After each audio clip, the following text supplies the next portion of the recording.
Bonjour les Microsoft, j'espère que vous allez bien.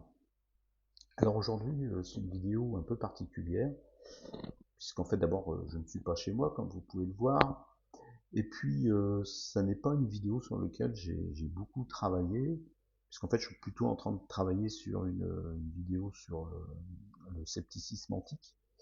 Mais en fait c'est dans le train, en me rendant chez ma fille à Aubagne, que j'ai eu cette idée, inspirée par le contexte actuel, hein, c'est-à-dire un contexte très politique.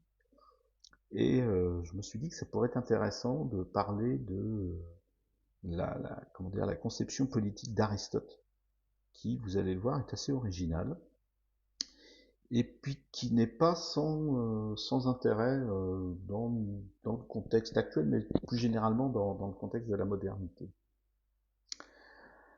Alors, cette conception d'Aristote, alors oui, juste un point, donc d'une part, bon, j'ai pas pu scripter comme je fais d'habitude, pas pu travailler le texte de cette intervention, donc elle sera un petit peu plus brouillonne que d'habitude, j'espère pas trop quand même. Et puis le son, hein, il n'est pas terrible, la salle est assez résonnante, mais c'est ce que j'ai trouvé de mieux chez ma fille, hein, voilà.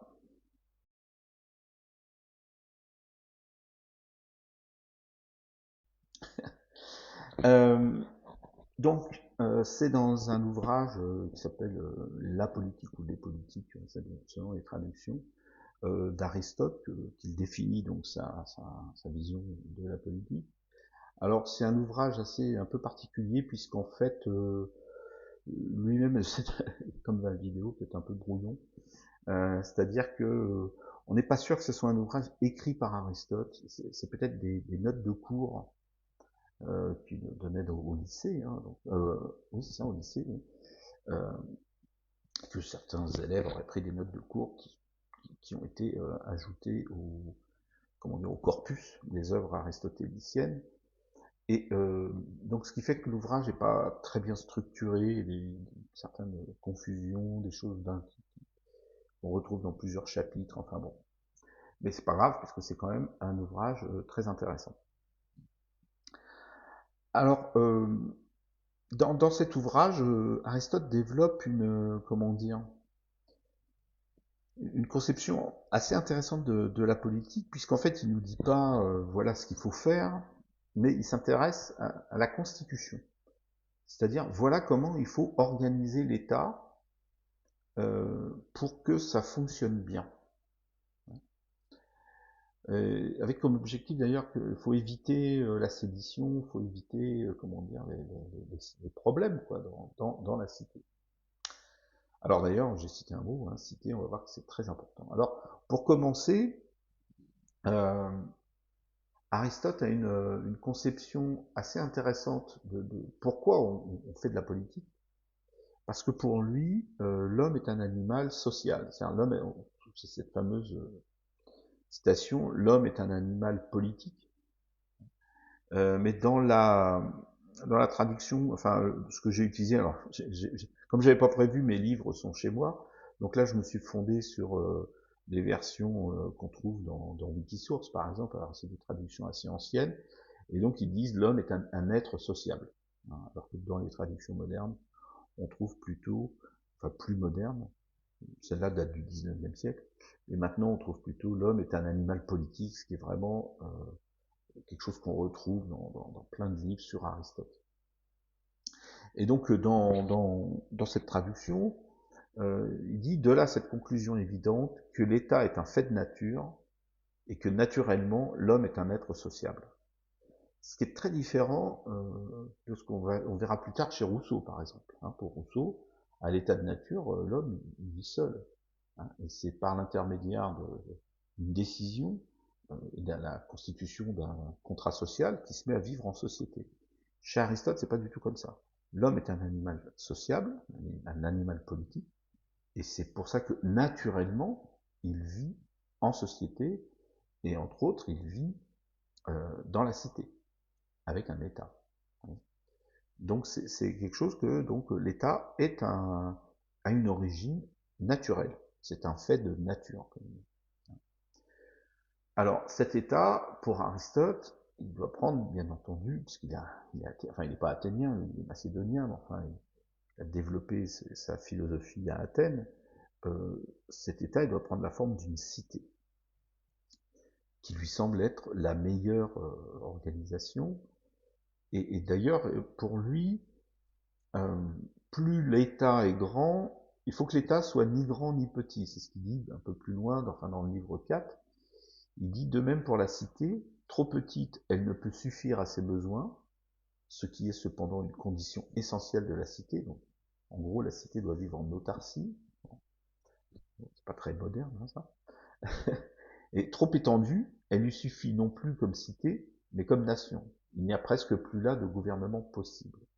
C'est une idée, alors là par contre, qu'on retrouve chez Rousseau, c'est que Rousseau avait en tête la République de Genève, hein, qui n'était ni trop grande ni trop petite, et qu'on a là chez Aristote. C'est une idée très aristotélicienne, ça aussi, cette idée. Vous savez, on avait vu ça dans l'Éthique à Nicomaque. La vertu, c'était un juste équilibre entre le manque et l'excès, ni trop ni trop peu. C'est très aristotélicien cette idée qu'il y a une juste mesure.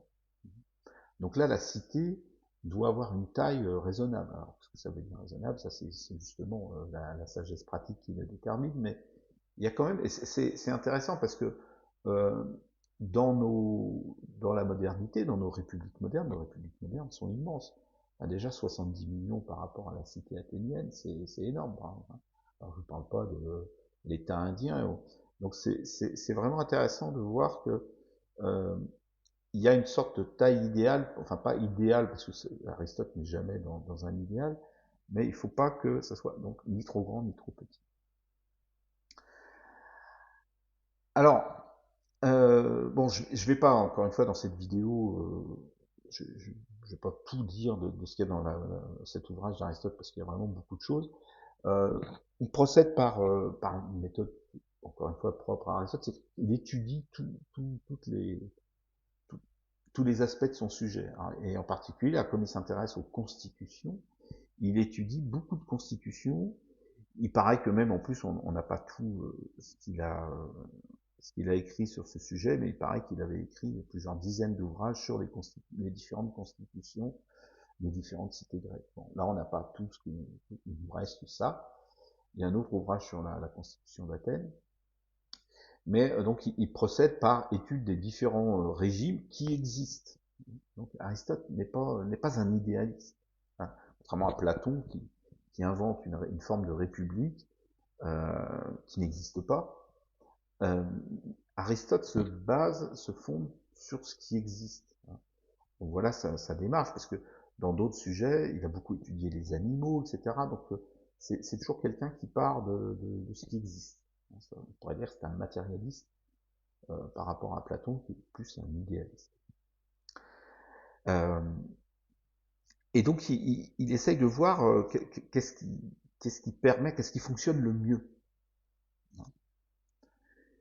Et il constate une chose qui pour moi est très importante, c'est quelque chose dont on parle assez peu dans les ouvrages sur la politique d'Aristote, alors que pour moi c'est vraiment un point clé. Ça se situe au chapitre 11 du livre 3, où il dit, mais c'est justement parce que la loi ne peut embrasser que certains objets et qu'elle en laisse nécessairement échapper d'autres, qu'on doute de son excellence et qu'on demande si, à mérite égal, il ne vaut pas mieux substituer à sa souveraineté celle d'un individu. Vous voyez, là, il dit, qu'est-ce qu'il dit? Il dit, en fait, la loi ne peut pas s'appliquer à tous les objets, à tous les sujets que doit traiter la politique. Les sujets qui échappent à la rigueur de la loi. La loi, dans l'esprit d'Aristote, mais en général des philosophes, la loi, on l'applique. C'est pas quelque chose qu'on bricole, on l'applique. Et donc, pour Aristote, il comprend qu'il y a des sujets pour lesquels on ne peut pas faire de loi, où la loi s'appliquerait mal. Et donc, dans ce cas-là, il se demande s'il ne vaut pas mieux substituer à sa souveraineté, donc la souveraineté de la loi, celle d'un individu. Donc, une personne avec une capacité de jugement. peser le pour et le contre, etc. Tenir compte des circonstances. Et il termine, il dit, car disposer législativement sur des objets qui exigent délibération, alors là c'est un mot clé, très important, qui exige délibération spéciale est chose tout à fait impossible. Alors là, on retrouve ce mot de délibération. Alors souvenez-vous, pour ceux qui ont vu ma vidéo sur l'éthique à Nicomaque, je mettrai la référence en lien, mais la délibération, c'est justement la vertu importante qui fait partie de la phronésis. La phronésis, qu'on traduit parfois par prudence, j'ai mis dans mon titre, la prudence. La prudence, c'est la traduction latine de phronésis. Les traducteurs latins ont utilisé le mot prudentia, mais le mot grec, c'est phronésis, qui peut aussi se traduire par sagesse pratique, la sagesse qui s'applique, pas la sagesse théorique, mais la sagesse qui permet de déterminer son comportement, donc la sagesse éthique en fait, et qui est la capacité à délibérer. Et en particulier, délibérer pour trouver la juste mesure. Et tout se retrouve. C'est-à-dire qu'on voit là aussi le lien entre, chez Aristote, entre la politique et l'éthique. Ce ne sont pas des choses séparées. On peut dire que c'est quasiment la même chose. Ou en tout cas, les deux catégories philosophiques, la politique et l'éthique, sont intimement liées. Et d'ailleurs, on le retrouvait dans la définition qu'il donnait tout à fait au début de l'éthique à Nicomaque, qui dit « Le bonheur, c'est l'état de l'homme vertueux dans la cité ». Donc dans un cadre politique. Pour Aristote, le bonheur d'un homme qui vivrait sur une île déserte n'a pas de sens. On ne peut être heureux que dans la cité. Grâce à une vertu, qui est une vertu sociale, qui est la délibération. Et donc là, on retrouve cette vertu. Donc, disposer législativement sur des objets qui exigent délibération est chose tout à fait impossible. Donc pour Aristote, il y a deux catégories de sujets, on peut dire. Il y a ceux sur lesquels on peut statuer par des lois, on peut encadrer par des lois, et d'autres sur lesquels on doit délibérer. Et alors, dans ce paragraphe-là, il dit, bon, on va substituer à la souveraineté de la loi celle d'un individu. Mais un peu plus loin, il adoucit ça. Et il dit aussi ne comptez... Bon, il y a un petit développement, donc là je vous cache, si vous voulez, vous reporter à l'ouvrage d'Aristote, comme toujours, je vous incite à aller lire les livres eux-mêmes, bien sûr. Aussi ne conteste-t-on pas que pour ces objets-là, ceux pour qui la loi ne peut pas s'appliquer, il faille s'en remettre aux hommes. On conteste seulement qu'on doive préférer un seul individu à plusieurs. Donc vous voyez, c'est-à-dire que là, ce qu'il suggère, en fait, c'est que sur des sujets qui ne sont pas, on ne peut pas gérer par des lois, eh bien en fait, il faut délibérer à plusieurs, dans des assemblées. Dans notre modernité, on voit très bien ça, c'est-à-dire que il y a l'Assemblée nationale, mais selon le sujet, on va délibérer à des niveaux différents. Pour certains sujets, on va délibérer au niveau de l'État national, donc l'Assemblée nationale. Pour d'autres, ça va être au niveau de la région, puis au niveau du département, et puis éventuellement de la commune, avec le conseil municipal. Et puis, sur certains sujets très spécifiques, eh ben, on peut créer des assemblées de type conférence de consensus.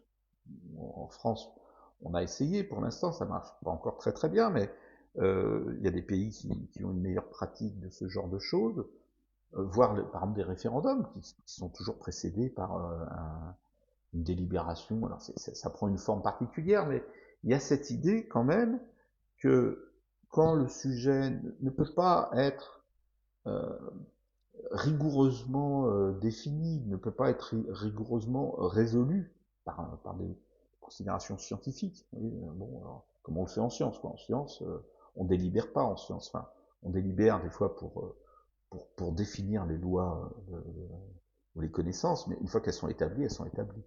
Elles ont force de loi. D'ailleurs, on parle des lois de la nature. Mais bon, ça c'est une petite parenthèse sur laquelle je reviendrai d'ailleurs dans une autre vidéo. Mais ce que je veux dire, c'est qu'une fois que comment dire, la loi de la nature ou la connaissance ou le modèle est établi, ben après on délibère plus, on l'applique. Alors que là, Aristote se rend bien compte, et d'ailleurs c'est encore une fois quelque chose qu'on retrouvait dans l'éthique à Nicomaque, c'est que ce jugement, cette juste mesure, elle dépend à la fois de l'individu, des circonstances, etc. C'est jamais une juste mesure établie dans l'absolu. Aristote est un pragmatique, on peut dire.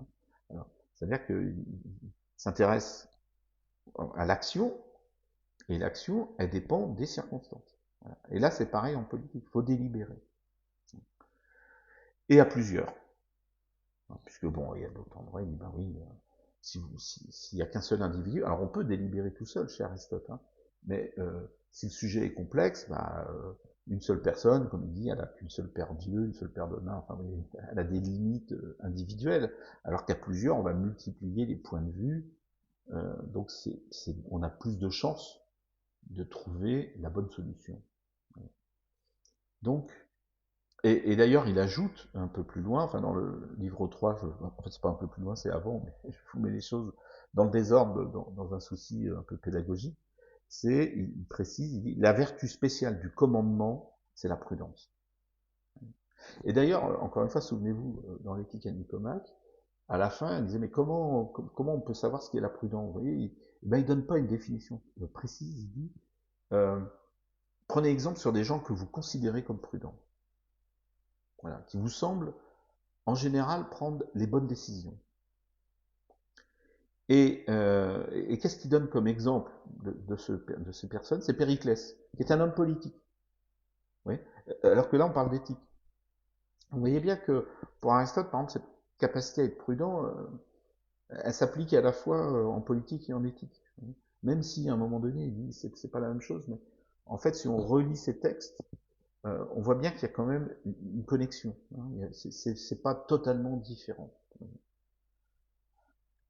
Donc voilà, ça m'a semblé intéressant puisque ce qui est intéressant, excusez-moi de me répéter comme ça c'est le problème quand on ne fait pas des scripts, dans l'approche d'Aristote, euh, c'est qu'il dit pas, bon alors j'ai bien réfléchi et c'est comme ça qu'il faut penser, il part d'un constat qui est certains sujets échappent à la législation. On ne peut pas définir a priori, comme dirait Kant, ce qu'il faut faire.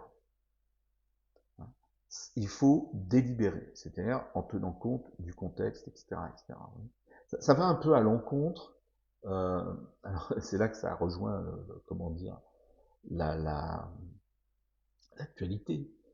Ça va un peu à l'encontre des programmes électoraux. Dans les programmes électoraux, ou par exemple pour une législative, hein, mais c'est pareil maintenant pour une présidentielle, puisque les deux ont la même durée, de 5 ans, vous avez des candidats ou des listes de candidats qui vous disent voilà ce qu'on va faire pendant 5 ans. Aristote dirait mais ça marche pas ça. Parce que pendant 5 ans, il va se passer plein de choses. Donc, à chaque fois, au fur et à mesure, délibérer sur ces choses. Et aussi, vous savez, souvent on va dire ce qui compte c'est les idées. Aristote, il dit oui, enfin, bien sûr, il ne dirait pas ça compte pas les idées, c'est une évidence. Mais regardez les personnes aussi. L'exemple de la prudence, il dit c'est Périclès. C'est une personne. C'est pas, il dit pas, tac, tac, tac, voilà les qualités qu'il lui faut. Si, il faut une qualité, la délibération. La qualité, est-ce que cette personne est capable de délibérer, de prendre avis auprès de ses conseillers, auprès d'experts. Il en parle, Aristote, hein, bien sûr. Il dit pas les experts ont aucun intérêt, vous voyez. C'est ça qui est incroyable. Hein, il parle de la cité d'Athènes, il y a des experts déjà de certains sujets. Vous voyez. Et il faut en tenir compte, évidemment. Donc, justement, la personne prudente, mais prudente au sens de la phronésis, hein, c'est pas la personne qui dit oh là là, j'ai peur, je fais rien, pas du tout. C'est une vertu de l'action, la phronésis. Hein.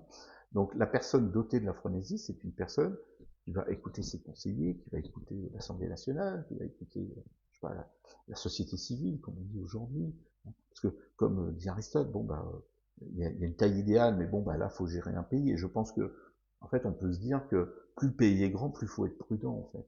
Hein, plus il faut faire preuve de phronésis, hein, de délibération, d'écouter beaucoup de personnes. Quoi. Vous ne pouvez pas décider tout seul dans votre coin.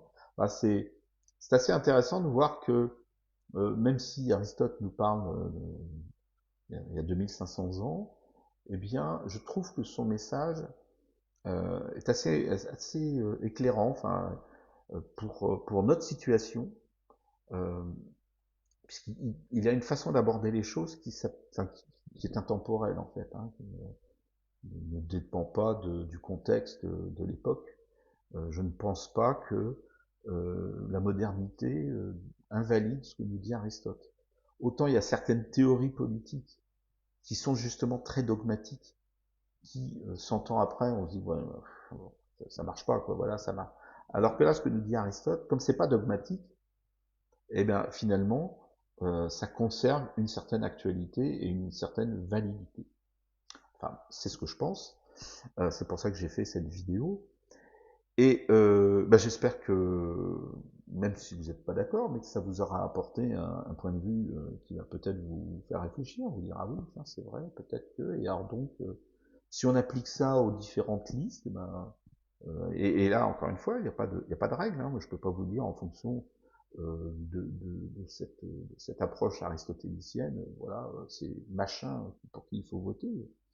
J'en sais rien. Peut-être des candidats. Enfin là, franchement, enfin j'ai ma petite idée, mais il y a peut-être des candidats qui en effet ne correspondent pas à ça. Puis il peut y en avoir 2, 3, 4 qui correspondent à ça. Donc après, bon, bah, on choisit. Et puis c'est alors c'est pas la délibération, mais c'est la communauté qui va nationale qui va décider.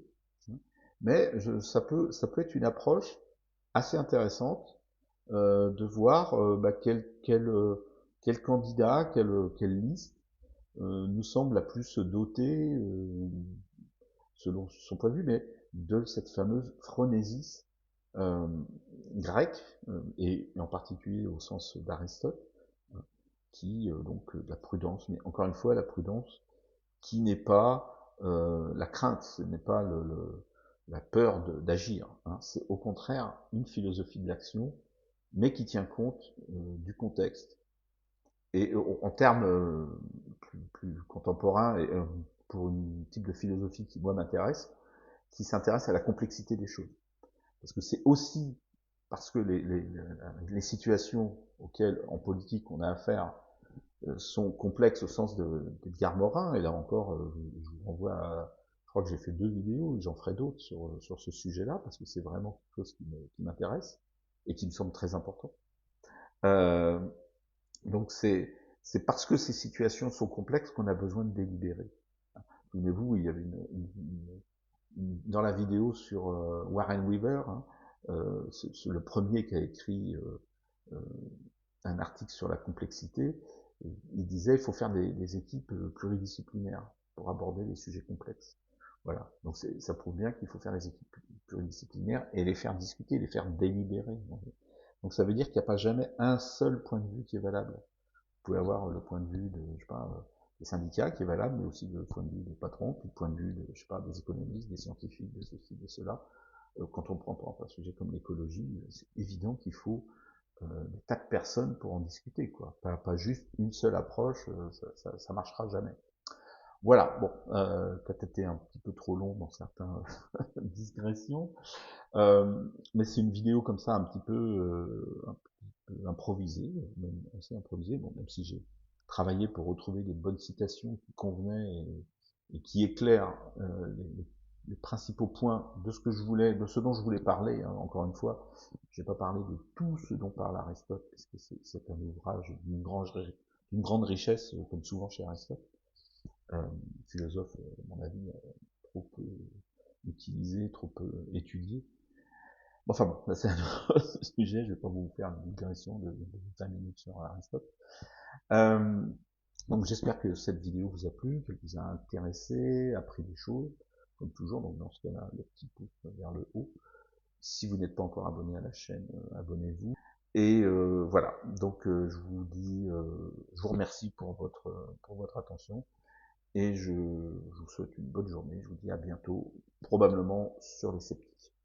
Voilà, allez, au revoir.